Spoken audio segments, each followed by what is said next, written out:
Good evening friends. मैं Ishwar Chandra D, Allahabad university.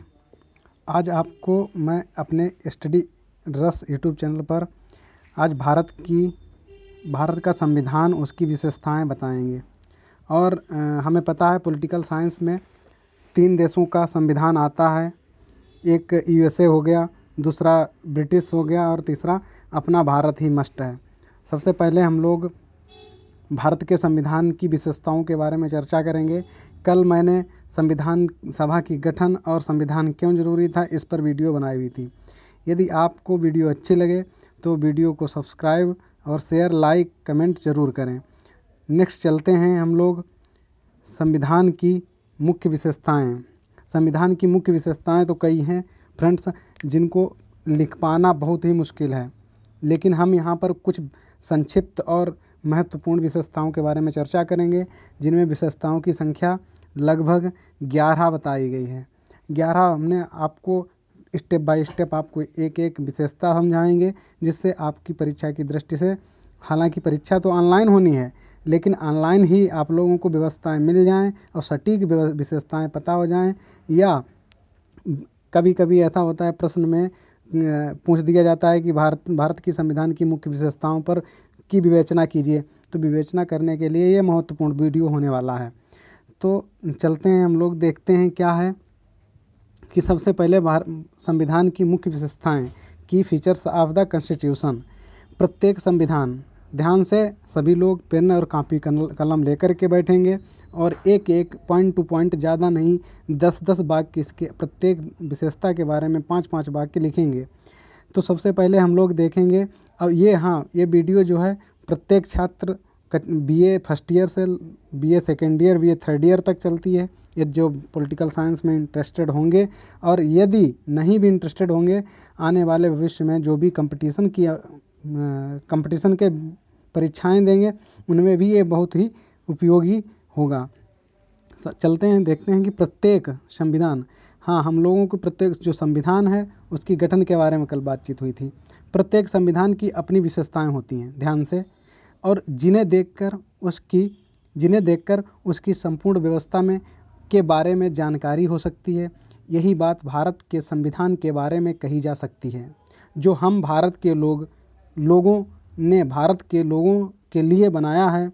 इन विशेषताओं को संक्षेप में इस प्रकार प्रस्तुत किया जा सकता है, जैसे इसकी योजनशीलताएं, यानी डेरिवेशंस, उसमें क्या क्या योजनाएं बनाई, फिर कैसे कैसे व्यवस्था बनी। नेक्स्ट देखते हैं हम लोग, कहते हैं कि संविधान निर्मातागण जो थे अपने देश की आवश्यकताओं, लोगों की आकांक्षाओं तथा समकालीन परिस्थितियों से अवगत थे। वो जानते थे हमारे देश को क्या ज़रूरत है और कैसे चलाना है, क्योंकि पहले उस समय पर एक ब्रिटिशर्स थे, उन्होंने कह दिया था कि इंग्लैंड, यदि भारत से अंग्रेज मतलब चले जाते हैं तो भारत को ये लोग कैसे चलाएंगे, एक चुनौती था। तो अतः उन्हें अन्य देशों के संविधान की उन व्यवस्थाओं व संस्थाओं को लिया जो अपने देश के लिए उपयुक्त और व उपयोगी हो सकती थी। जैसे हमारे संविधान निर्माताओं ने ऐसी चीज़ें वहाँ लोगों से ली, यानी अच्छाइयों को ले लिया और बुराइयों को छोड़ दिया। कहा जाता है ना कि लोगों की अच्छाइयाँ ले लो, ग्रहण कर लो, बुराइयाँ छोड़ दो, तो इससे अपना विकास होता है। नेक्स्ट चलते हैं हम लोग, देखते हैं इसमें यह भी कहा गया कि उदाहरण के लिए ब्रिटेन था, हम लोगों के यहाँ ब्रिटेन की संसदीय शासन प्रणाली को अपनाया। ब्रिटेन की जो थी संसदीय शासन प्रणाली, उसको मैंने अपना लिया। सुप्रीम कोर्ट न्यायिक समीक्षा की व्यवस्था अमेरिका से ली, अलग अलग देशों से अलग अलग। और कनाडा के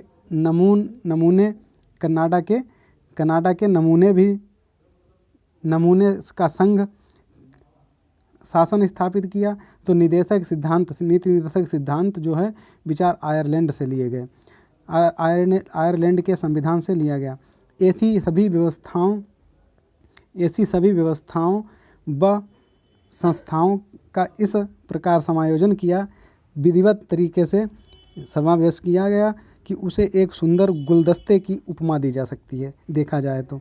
और फिर आप देखते हैं कि संविधान निर्मित व लिखित संविधान, ये भी एक विशेषता है। अपने यहाँ का लिखित संविधान है, अब पता लगा कि कहीं का मौखिक संविधान है, वहाँ बोल करके जिसको सज़ा नहीं देनी उसको सज़ा दे दी जाती है, और अपने यहाँ लिखित संविधान के अंतर्गत जो भी आ रहा होगा उसके दायरे में वही प्रक्रिया अपनाई जाएगी।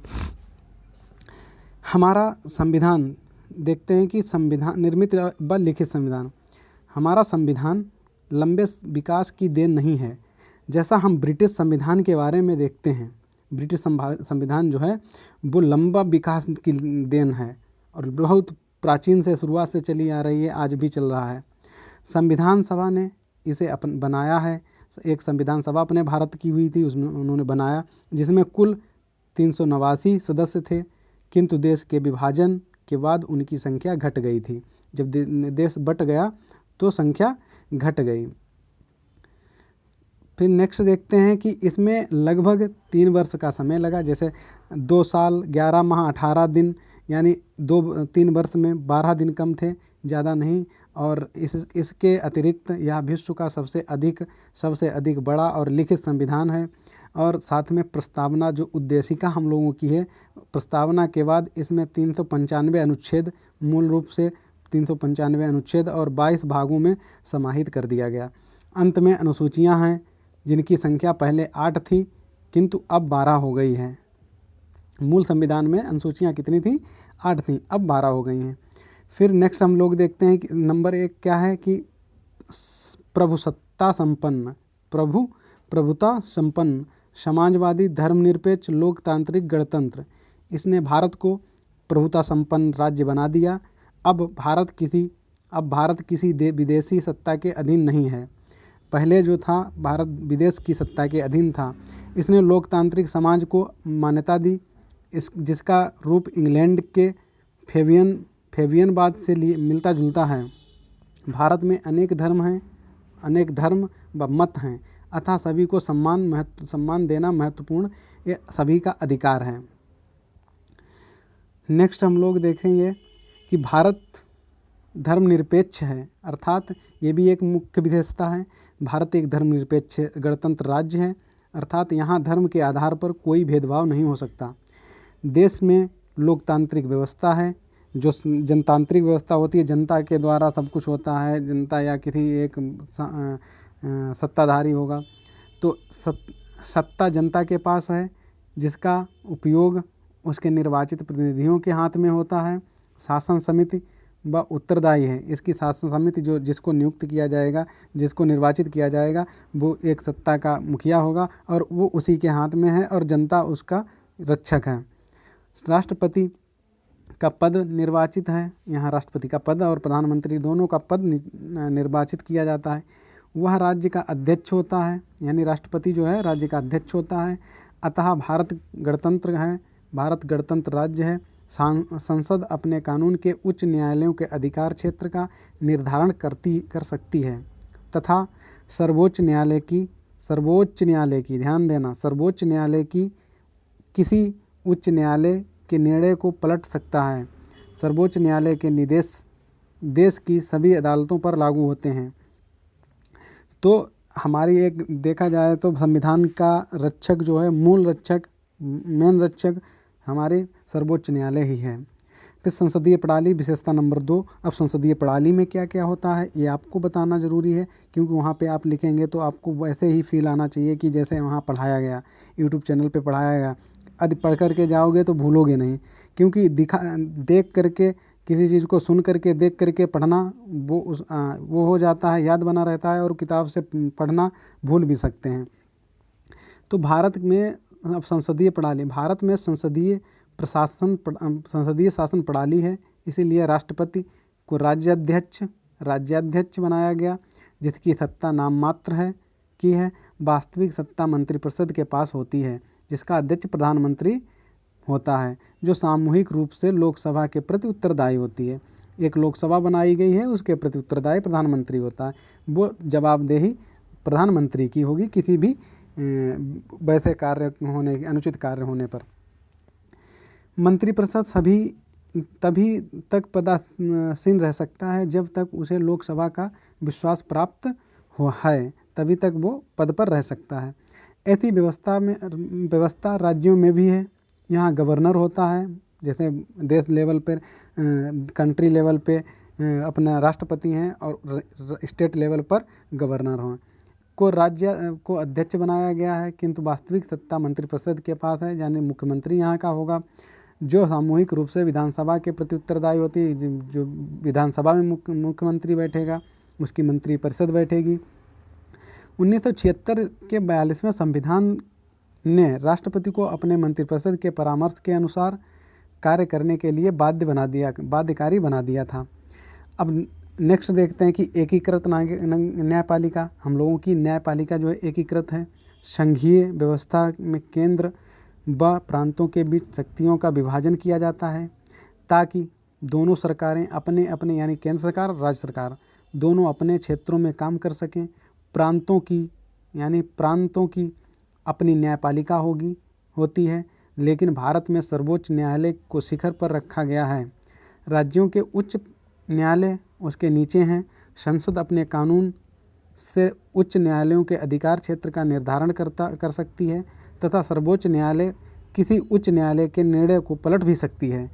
और उच्च न्यायालय को, सर्वोच्च न्यायालय को, यानी सर्वाधिकार सुरक्षित है। सर्वोच्च न्यायालय के निर्देश से देश सभी अदालतों पर लागू भी होते हैं, क्योंकि उसके पास सभी सुरक्षित अधिकार हैं।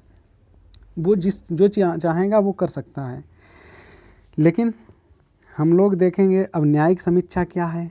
न्यायिक समीक्षा भी देख लेते हैं मित्रों कि सर्वोच्च न्यायालय व उच्च न्यायालयों को यह शक्ति दी गई है कि वे राज्य की किसी चुनौती दिए गए कानून या आदेश की समीक्षा करें तथा उसे असंवैधानिक होने की स्थिति में रहकर रद्द कर दे, यानी रद्द कर सकती है।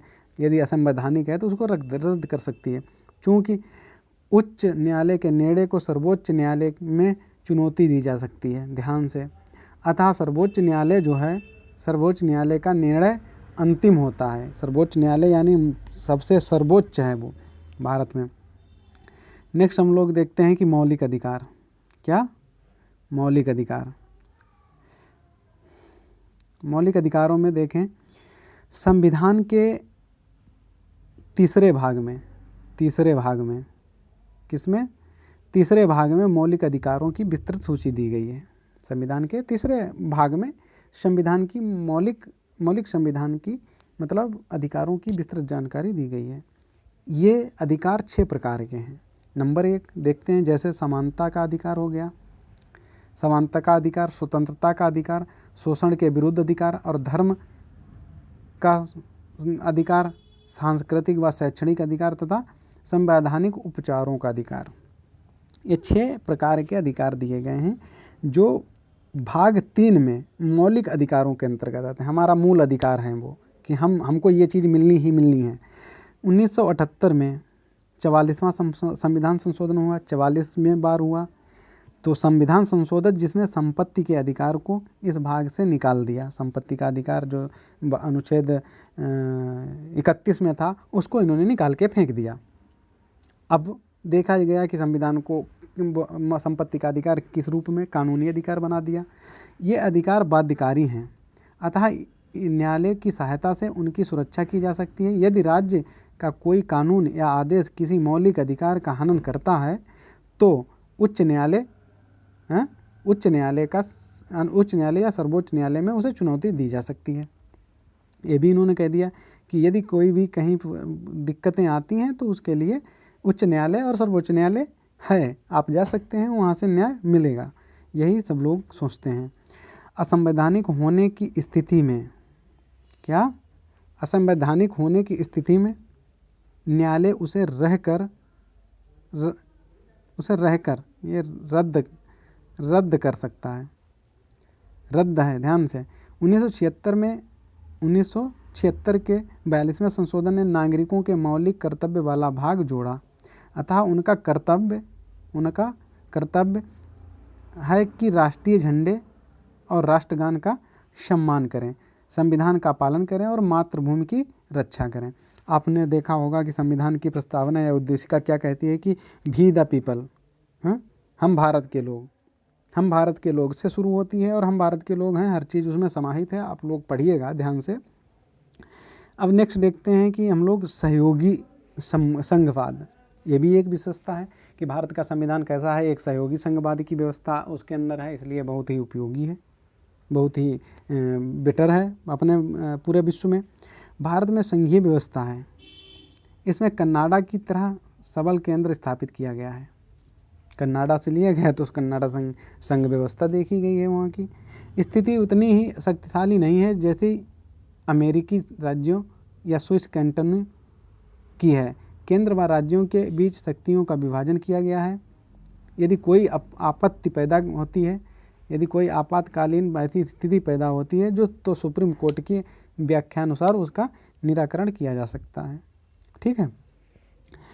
अब देखेंगे कि यदि केंद्र सरकार व राज्यों के बीच कोई कानूनी विवाद पैदा होता है, पता लगा कि केंद्र सरकार के बीच और राज्य सरकार के बीच, जैसे ममता बनर्जी पश्चिम बंगाल की मुख्यमंत्री हैं और राज्य सरकार और केंद्र सरकार भाजपा की है, अब वहाँ पर उनके दोनों लोगों के बीच में मतभेद है, आज भी कायम है, तो उसे सर्वोच्च न्यायालय के निर्णय द्वारा निपटाया जा सकता है। यदि ये लोग दोनों लोग निपटाना चाहें, लेकिन सत्ता पक्ष चाहता है कि हम वहाँ की सत्ता हासिल करें और जो वर्तमान सत्ता दल है जो राज्य सरकार का, वो चाहता है हम अपने यहाँ घुसपैठ नहीं करने देंगे। तो ये व्यवस्था है, यदि कोई तनाव की व्यवस्था ज़्यादा उत्पन्न होती है तो उसके लिए सुप्रीम कोर्ट है, वो उस पर हस्तक्षेप कर सकती है। यह प्रयास किया गया है कि केंद्र सरकार व राज्यों के बीच सहयोग व समन्वय बना रहे, इसलिए कुछ विशेष व्यवस्थाएं की गई हैं, जैसे क्षेत्रीय परिषद, अंतर्राज्य परिषद, वित्त आयोग। इन चीज़ों से हम अपने केंद्र सरकार और राज्य सरकार के बीच मतभेद को रोक सकते हैं कहीं ना कहीं किसी रूप में। तो राजनीति के निदेशक सिद्धांत भी हैं। अब ये कहाँ से लिए गए हैं, सबसे पहले ये आप देखेंगे।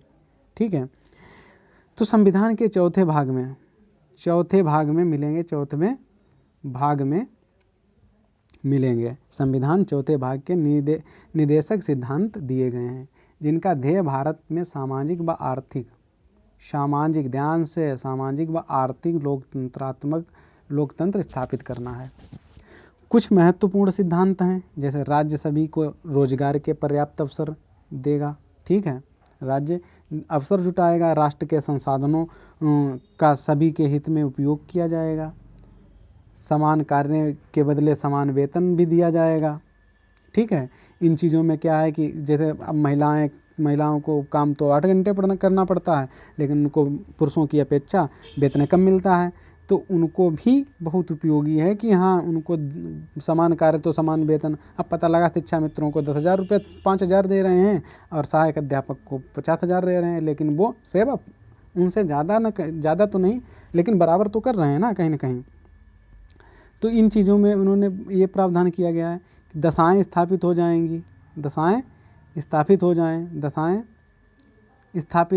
की जाएंगी, सभी को काम का व शिक्षा का अधिकार मिलेगा, सारे देश में समान नागरिक संहिता लागू होगी, लोगों के जीवन स्तर में जीवन को ऊंचा उठाया जाएगा, अनुसूचित जातियों व अनुसूचित जनजातियों का कल्याण किया जाएगा, गौवध प्रतिबंध होगा, न्यायपालिका व राज्यपालिका का पृथक्करण होगा।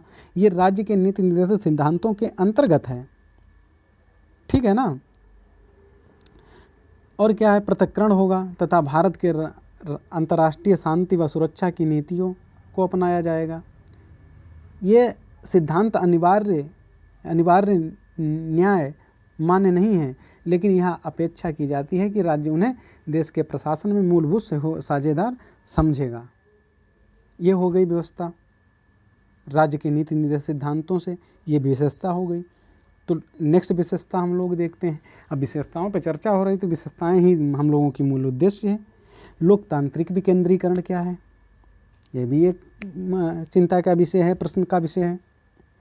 तो मूल संविधान में केंद्र व राज्य के शासन में प्रावधान थे, लेकिन 1992 के संविधान संशोधनों द्वारा ग्राम पंचायतों व नगर पालिकाओं को भी संवैधानिक दर्जा प्रदान कर दिया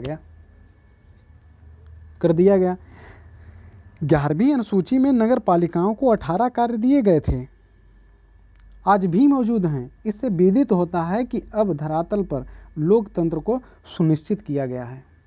अब उनको समझ में आया कि अब गांव स्तर तक हमारा लोकतंत्र है, हमारा गांव में जो एक गरीब से गरीब परिवार है वो भी अपने हक के लिए लड़ सकता है। ये लोकतंत्र की मुख्य विशेषता है। ठीक है, नेक्स्ट हम लोग देखेंगे कि द्विसदनात्मक अपने यहाँ की संसद व्यवस्था कैसी है, द्विसदनात्मक है कि एक सदनात्मक है। संसद में 2 सदन हैं, जैसे लोकसभा पहला यानी निचला सदन है और जिसके सदस्यों जनता द्वारा प्रत्यक्ष तरीके से चुनाव किए जाते हैं। जैसे लोकसभा का चुनाव हुआ, सांसद होते हैं। ठीक है, और राज्यसभा दूसरा उच्च सदन है जिसके सदस्यों का राज्यों की विधानसभाओं द्वारा चुनाव किया जाता है। पता लगा राज्य में विधानसभा जैसे विधायक लोग हैं उनके द्वारा राज्यसभा सांसद चुने जाते हैं।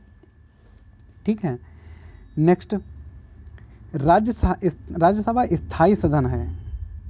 ध्यान से, ये बहुत ही इम्पॉर्टेंट है।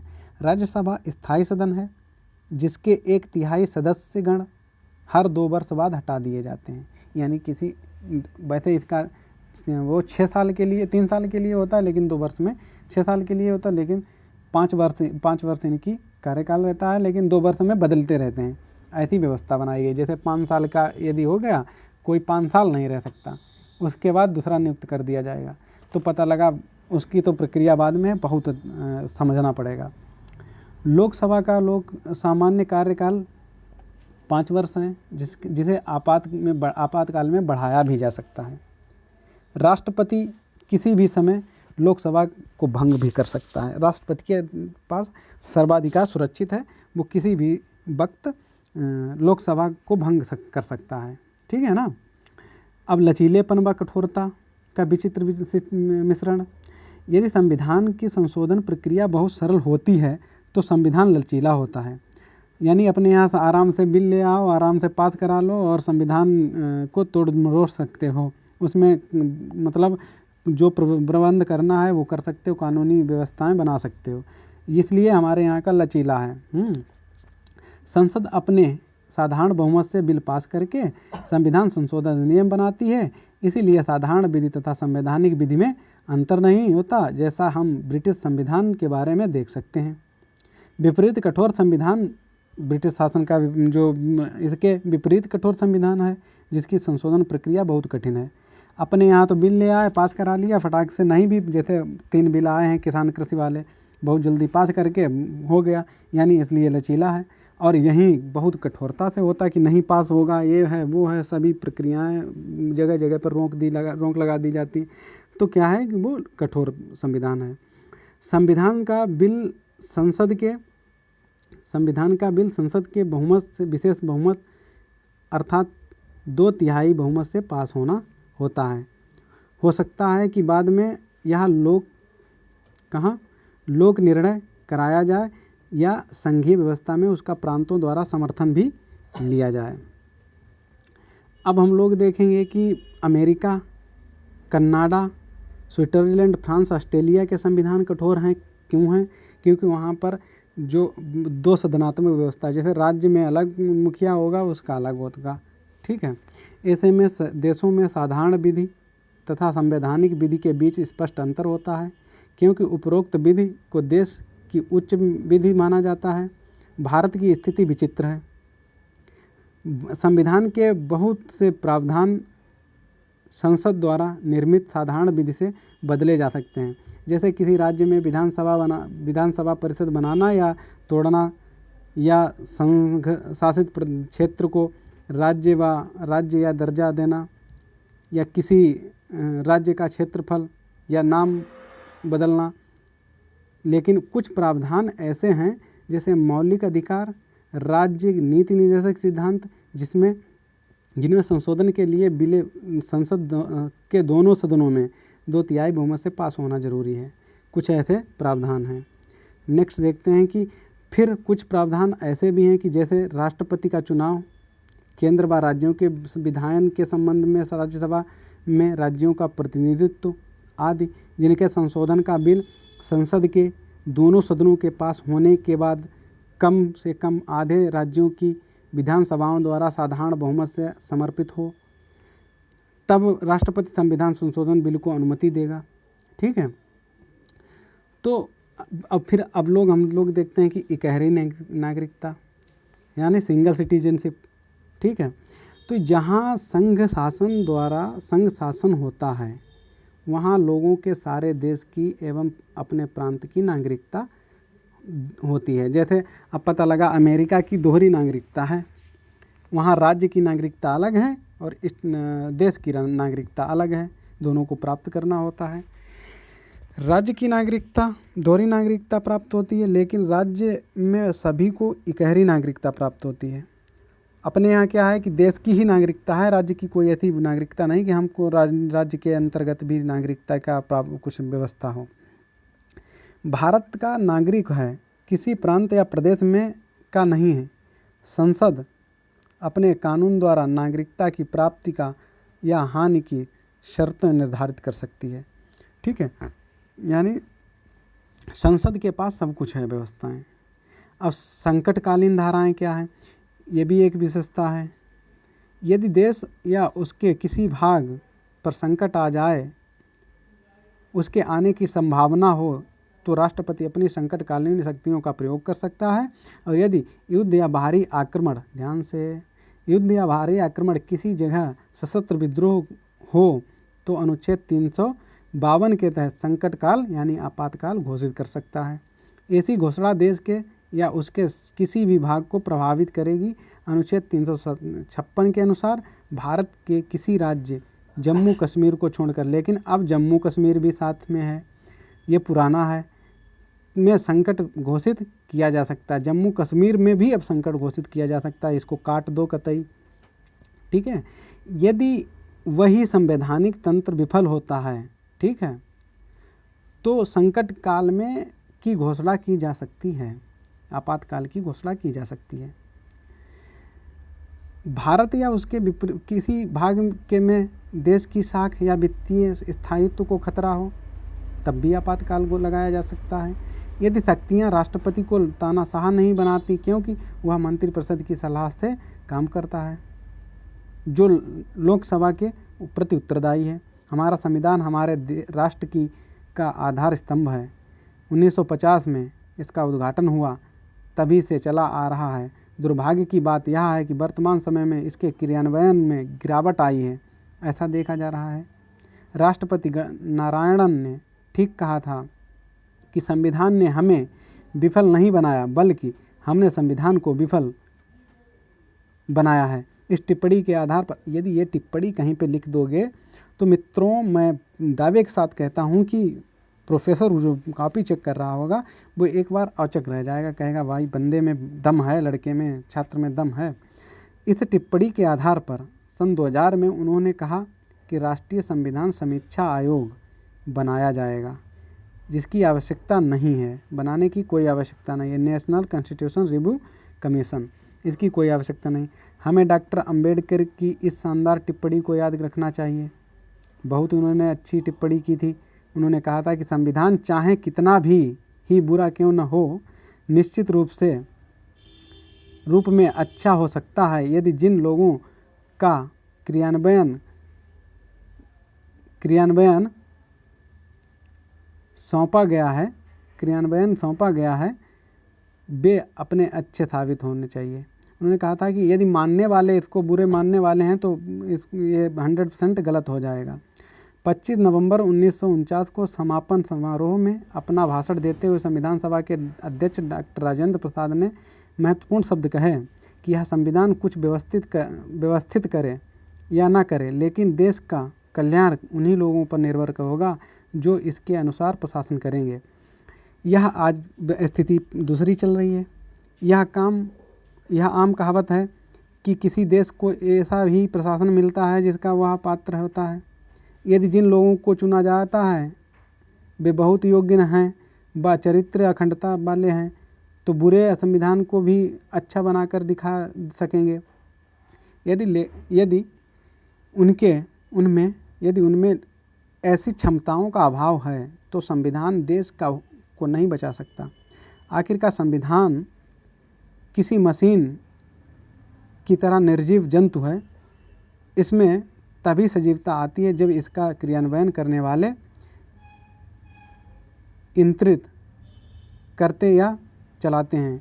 आज भारत के सबसे बड़ी अन्य कोई आवश्यकता नहीं है कि ईमानदार लोग हो जाएं तो देश के हित को मतलब समझ लाभ मिले। तो थैंक यू दोस्तों, इतना था। बहुत अच्छा लगा, आप लोगों को अच्छा लगा होगा।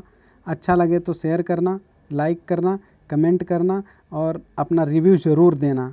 मित्रों, मैं भी यूनिवर्सिटी से हूँ। मैं ईश्वर चंद्र डी, इलाहाबाद यूनिवर्सिटी, हिंदी विभाग, MA प्रीवियस।